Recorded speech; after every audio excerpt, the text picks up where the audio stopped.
El 8 de julio, el presidente de la República, Lenín Moreno, aseguró en su intervención en la Cumbre Mundial de la Organización Internacional del Trabajo que entre marzo y junio en nuestro país se han perdido más de 200.000 empleos e indicó que ante esto el gobierno ha adoptado medidas urgentes para proteger las fuentes de trabajo.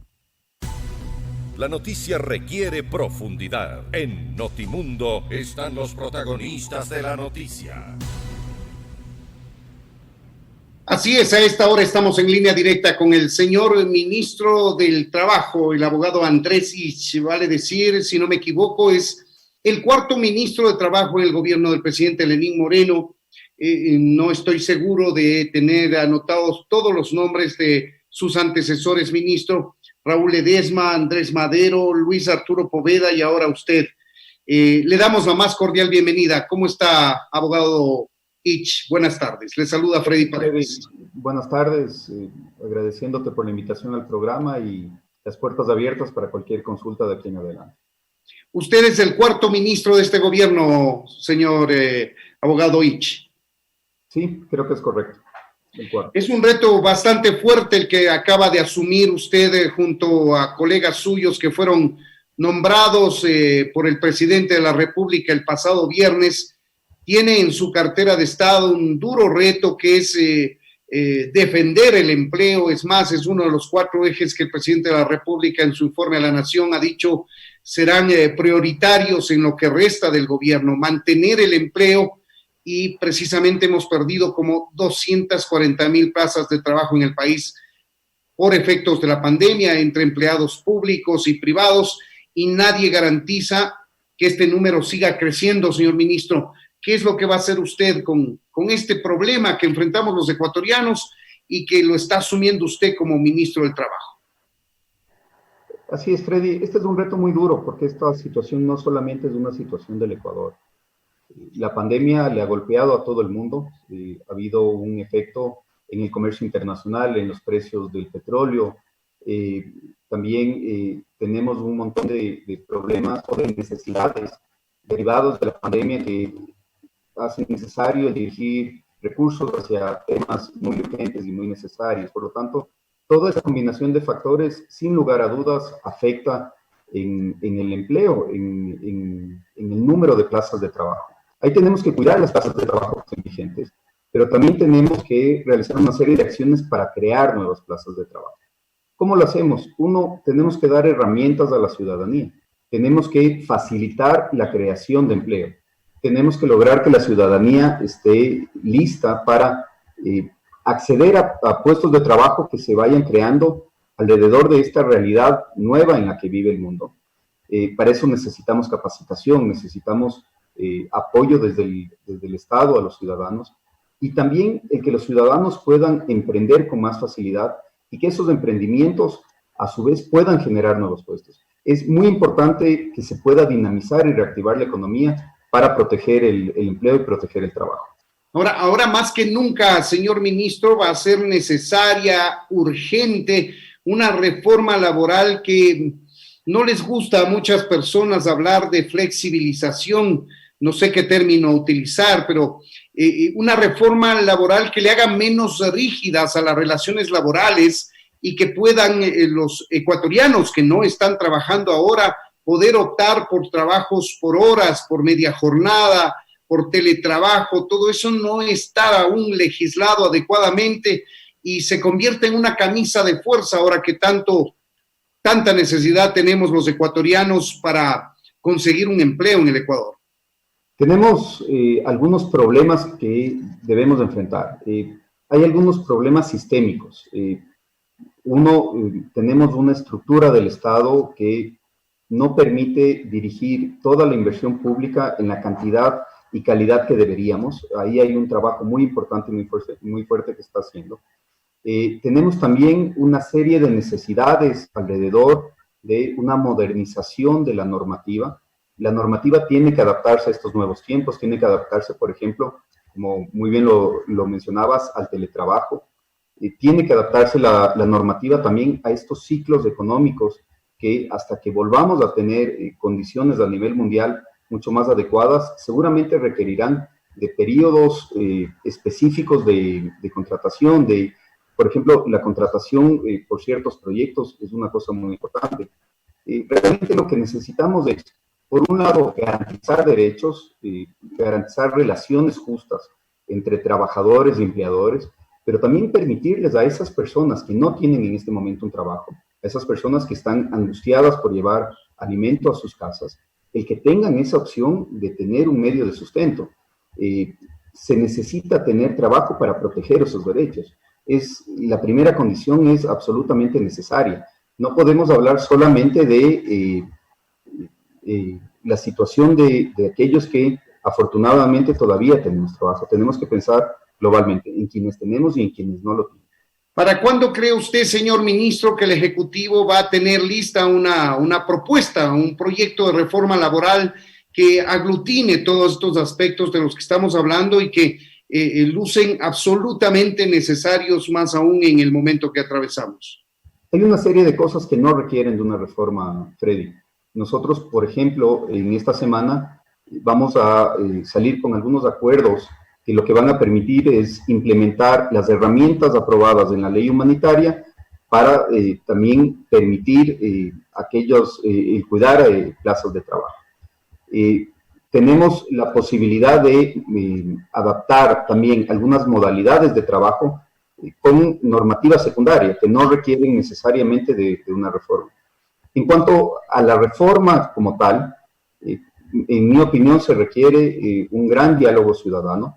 Necesitamos tener sentados en la mesa actores de diversos sectores, porque este tiene que ser un proyecto de país. Este no es solamente un proyecto o de un gobierno o de un momento específico.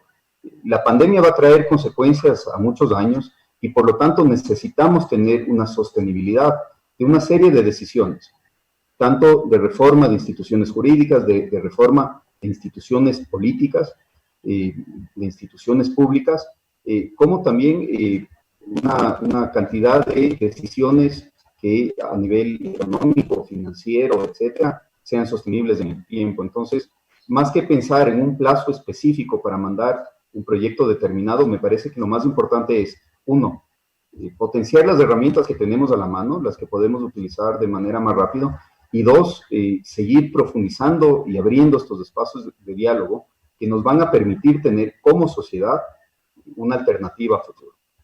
Señor ministro, ¿nos puede dar más detalles de los acuerdos ministeriales que se están cocinando para precisamente viabilizar estos cambios que no necesariamente requieren una reforma legal? Claro, en la ley humanitaria se aprobaron 3 instrumentos que son muy importantes. Uno, el que le permite a los acuerdos entre las partes, a los acuerdos entre trabajadores y empleadores, salvar las plazas de trabajo, o preservar las fuentes de trabajo, como lo ha llamado la ley. Esos acuerdos necesitan tener las suficientes garantías para que sean, en primer lugar, enmarcados en el marco normativo, en segundo lugar, que sean justos, y en tercer lugar, que se tenga el registro de estos acuerdos en el Ministerio de Trabajo, porque hay algunas condiciones atadas a ellas. Por ejemplo, que las empresas que suscriban estos acuerdos no van a poder repartir dividendos mientras los acuerdos estén vigentes, intentando que exista un esfuerzo compartido entre empleadores y trabajadores. ¿Se suprimirían las utilidades, como se denomina vulgarmente? No las utilidades. Aquí hay que diferenciar. Las utilidades son las que se reparten a los trabajadores. Esas no se suprimen. Lo que se suprime o lo que se suspende mientras dura el acuerdo entre las partes son los dividendos que los socios de una empresa se repartirían en condiciones normales. Y estarían obligados a reinvertir en esa empresa. Exactamente. Entonces, ese tipo de garantías que exige la ley requieren tener, a su vez, el conocimiento por parte de la autoridad de que se ha suscrito esos acuerdos. Por lo tanto, necesitan normativa secundaria para que ya comiencen a viabilizarse. ¿Qué otros temas se van a viabilizar vía acuerdo ministerial? Los contratos emergentes que también establece la ley humanitaria. Son contratos que permiten ciertas condiciones especiales durante esta época anormal o por llamarlo de alguna manera, emergente, ¿no es cierto? y también la reducción emergente de la jornada. Cuando contratos emergentes, ¿en qué circunstancia? ¿En tiempo, en jornada laboral? ¿En qué, señor ministro? A ver, esos contratos permiten, por ejemplo, el tener un plazo fijo que está determinado por la ley. Permiten tener también cierta distribución de las cargas horarias en días distintas a las habituales. Y también lo que puede permitir son modalidades, por ejemplo, donde se trabaje de forma diferenciada entre semanas. Esa podría ser una de las características que se puede aplicar con estos contratos. Y la tercera herramienta que presentó la ley humanitaria es la reducción emergente de la jornada. Lo que busca esta reducción emergente de la jornada es que ante casos de fuerza mayor o casos fortuitos que le impidan a la empresa desarrollarse normalmente, se reduzca temporalmente la jornada con la condición de que se preserven estos trabajos. Entonces, eso lo que evita es que quiebren las empresas, que se pierdan los puestos de trabajo y que se pueda transitoriamente tener un régimen con una jornada más reducida hasta que se pueda salir de la emergencia. Ahora, ¿qué ha pensado usted como ministro del ramo para incentivar, si cabe el término, a la empresa privada para que primero mantenga, a más de estas condiciones que han sido modificadas, mantenga a los trabajadores actuales y eventualmente pueda contratar momentáneamente por obra, destajo, no sé cómo se lo pueda llamar, para proyectos específicos ecuatorianos, porque sin trabajo se va a ir deteriorando la economía, sin trabajo los ecuatorianos no vamos a tener recursos para comprar, si no compramos las empresas también van a entrar en crisis más allá de lo que ya están y entramos en un círculo vicioso de la economía que nos va a tomar muchísimos años salir de él. En este momento tenemos en la legislación la posibilidad de suscribir contratos por obra cierta. Una figura muy similar es la que se va a aplicar a contratos que por el giro específico del negocio de una empresa puedan tener una temporalidad vinculada a un proyecto específico. Pensemos tal vez en algo que es muy fácil de relacionar. Un contrato para el desarrollo de un software, ¿sí? Una persona, un ingeniero de sistema recibe este contrato, tal vez el desarrollo le tome 8 o 10 meses, necesite un equipo grande de diseñadores, de otros ingenieros. Una vez que termina el contrato y entrega el producto, puede ser que esta persona permanezca durante algunos meses sin un nuevo contrato. Esta modalidad lo que le permitiría es contratar a personal para ese proyecto específico. Subcontratar.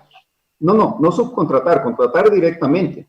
¿Cuál es la diferencia? Que cuando termine el proyecto, igual que si le contrataría a un equipo de personas para construir una casa, se termina la relación laboral y por lo tanto eso va a permitir un montón de dinamismo.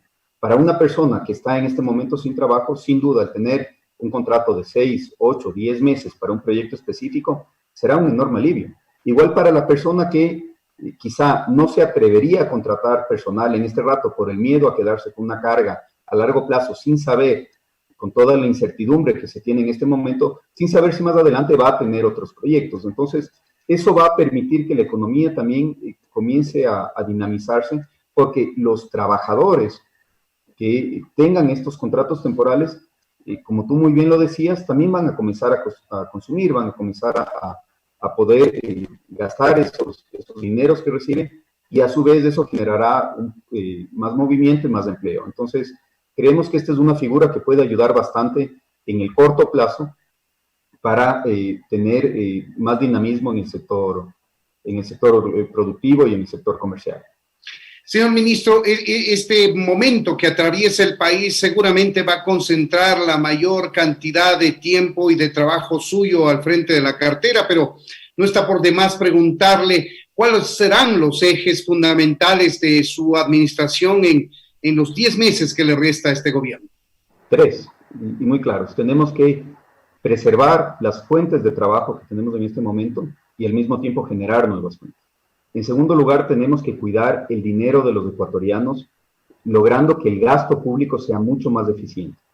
Y en tercer lugar, simplificar y transparentar la misión del ministerio. Estos 3 ejes en estos 10 meses son los objetivos principales que nos hemos planteado. Esto de alguna manera se contrapone entre la necesidad de mantener el empleo con la necesidad también de achicar el tamaño del Estado frente a los compromisos inclusive que tiene el Ecuador con organismos multilaterales de crédito. ¿Cuántos empleados públicos más tendrán que desvincularse, señor ministro? Para nada, Freddy, no se contraponen, por el contrario, uno de los problemas que estamos viviendo en este momento es que el Estado fue ocupando un espacio en la economía que debía haberlo ocupado el sector privado. Y ese sector privado, que es el principal generador de fuentes de trabajo, al haberse visto achicado, no ha podido cubrir el espacio que ahora el Estado está dejando por los problemas económicos y por la crisis mundial. Lo que tenemos que hacer es que el gasto público, ¿no es cierto?, el dinero de los ecuatorianos que se gasta a través del Estado, esté dirigido a aquellos proyectos de manera prioritaria que puedan generar capacidades de los ecuatorianos, que puedan generar crecimiento y que por lo tanto puedan generar empleos sostenibles y de largo plazo en el sector privado. Esa es una inversión que es mucho más útil para generar empleo que la inversión en gasto corriente, que es insostenible en los niveles que se estaban produciendo. Difícil tarea la suya, señor ministro, al frente de la cartera de trabajo por el momento que enfrenta el país, muy duro, por cierto. Le deseamos éxitos en estos 10 meses que tendrá al frente de la cartera y queremos agradecerle por habernos atendido esta entrevista. Muchísimas gracias, Freddy, ha sido un gusto. Un gusto también para nosotros. Esto es Notimundo, amigos, siempre bien informados.